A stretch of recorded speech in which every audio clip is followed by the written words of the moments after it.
installing the Chrome extension for UiPath Studio, let's first check what kind of error we get if the Chrome extension is not installed. Then let's record the session and check out how it looks. So if we start recording and try to point out the objects, and let's say here we want to enter the search text, we are not able to identify this particular box.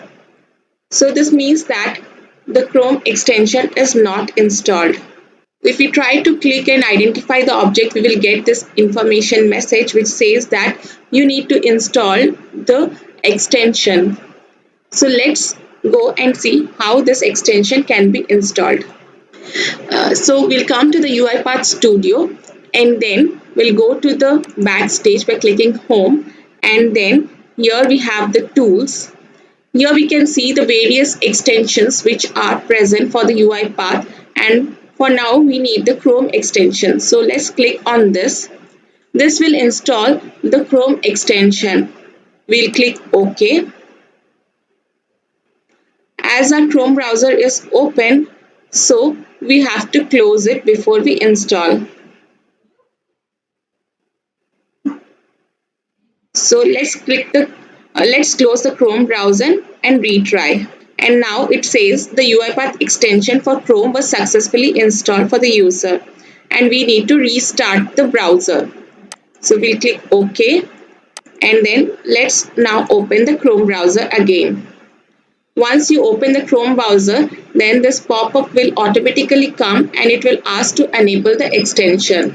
So let's click enable extension. With this, the installation is completed. To check, we have to go into this control and then more tools, and here extensions.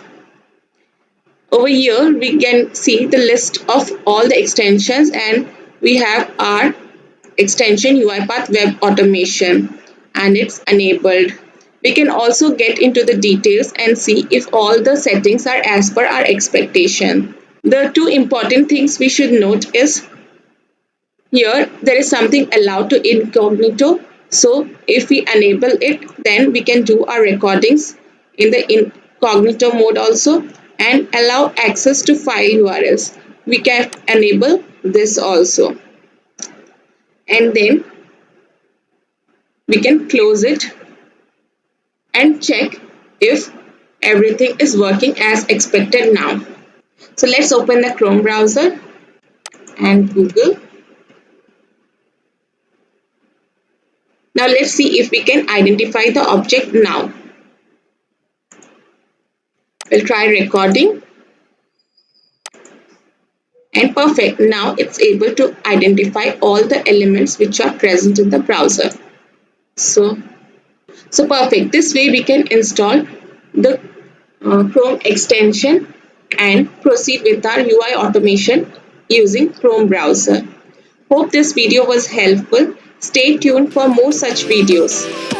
Thank you. Happy learning.